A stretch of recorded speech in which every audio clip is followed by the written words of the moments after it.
یہی عمل کی بات ہے اور دعا ہے اللہ تعالیٰ سے کہ ہمیں پردہ کرنے میں جو شیطان ہم پہ بھاری ہو جاتا ہے یا ہماری نفس ہم پہ بھاری ہو جاتا ہے کہ ہم اس پہ قابو پا سکیں اور اچھے طریقے سے پردہ کر سکیں.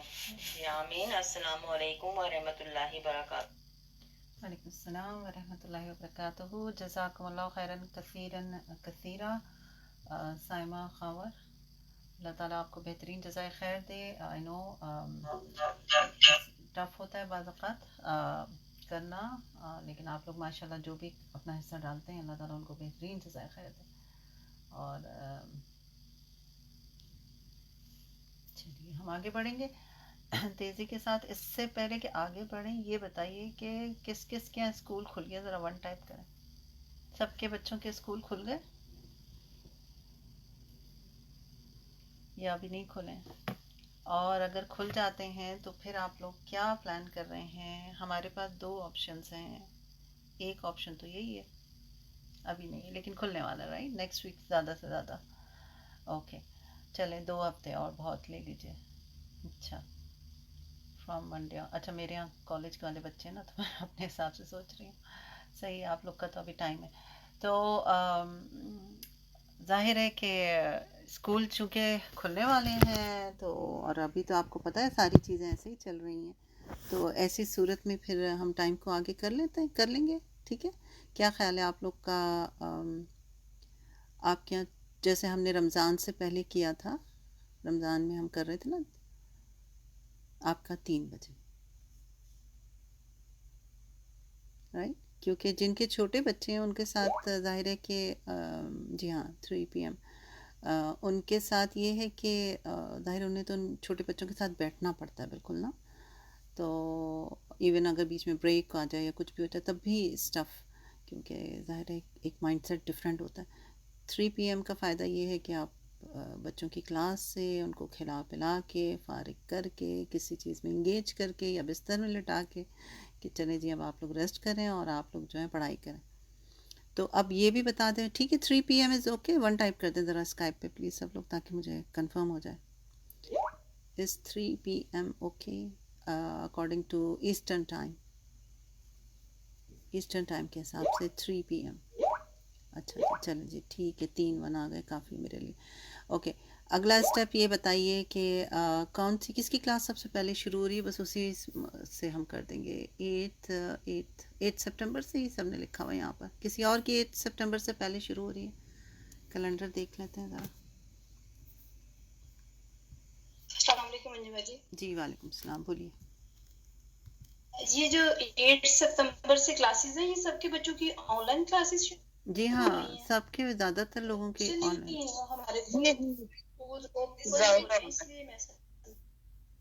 نہیں اکثر جگہ پہ گھر پہ ہی ہو رہی ہے کلاسز نا. آپ کینیڈا میں ہیں نا؟ آپ کینیڈا میں آئی تھنک کینیڈا میں ہاں جی. تو بچوں کے اسکول 8 ستمبر سے اوپن ہو رہے ہیں. ہاں جی کیا پتا آپ کے یہاں تھوڑی صورتحال ڈفرینٹ ہو رہی ہے. ٹھیک ہے ہاں صحیح ہے موسٹلی ریموٹ ہے. ٹھیک ہے تو بہرحال ہم بات کر رہے تھے 8 سپٹمبر سے شروع ہو رہی کلاس. ٹھیک ہے اور ظاہر ہے کہ جو سب آن لائن ہو رہی ہے تو انشاءاللہ پھر ہم 8 سپٹمبر سے 3 PM پہ کریں گے. ٹھیک ہے سب راضی ہیں اس میں؟ لائک 2 ٹائپ کرتے ہیں بس جلدی سے 2 ٹائپ کریں تاکہ ہم آگے بڑھیں اپنی کلاس کو شروع کریں. سو اس ویک اور پھر نیکسٹ ویک 2 ویک ہم ابھی کریں گے اسی سیم ٹائم پہ، لیکن سپٹمبر 8 سے ہم لوگ 3 PM پہ. ٹھیک ہے جی جزاکم اللہ خیر. آگے بڑھتے ہیں انشاءاللہ.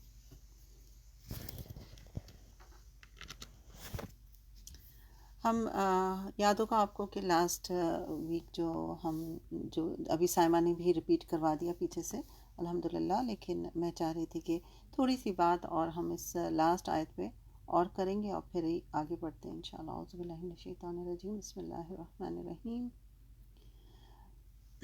رب اشرح لی صدری ویسر لی امری واحلل عقدۃ من لسانی یفقهوا قولی. رب زدنی علما اللهم فقهنا في الدین اللهم انی اسألک علما نافعا وعملا متقبلا ورزقا طیبا.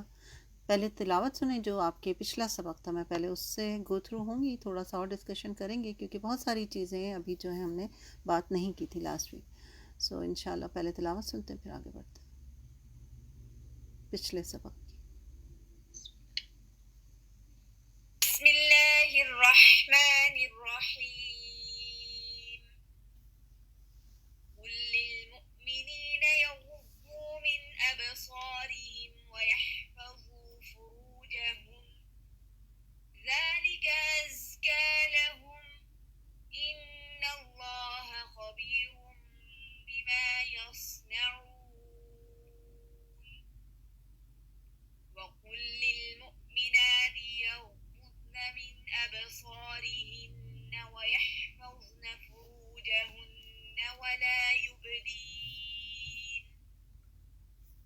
ولا يبدين زينتهن إلا ما ظهر منها وليضربن بخمرهن على جيوبهن ولا يبدين زينتهن إلا لبعولتهن أو آبائهن أو آباء بعولتهن أو أبنائهن أو أبناء بعولتهن أو إخوانهن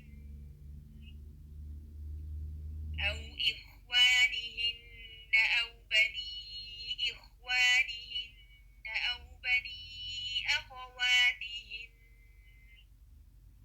أو بني أخواتهن أو نسائهن أو ما ملكت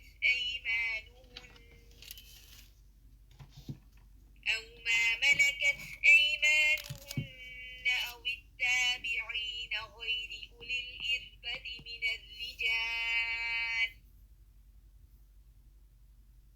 الرجال أو الطفل الذين لم يظهروا على عورات النساء ولا يضربن بأرجلهن ليعلم ما يخفين من زينتهن وتوبوا إلى الله جميعا أيها المؤمنون لعلكم تفلحون.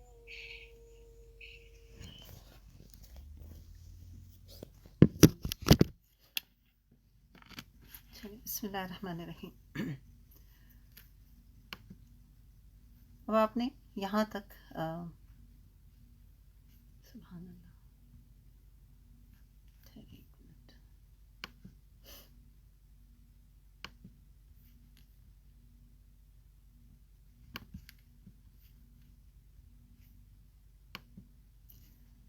اچھا اب اس آیت کو ایک نظر اور آپ غور سے دیکھیے تو آپ پہ بہت ساری چیزیں مزید واضح ہوں گی کہ اس میں مومن عورتوں کے لیے کیا حکم ہے.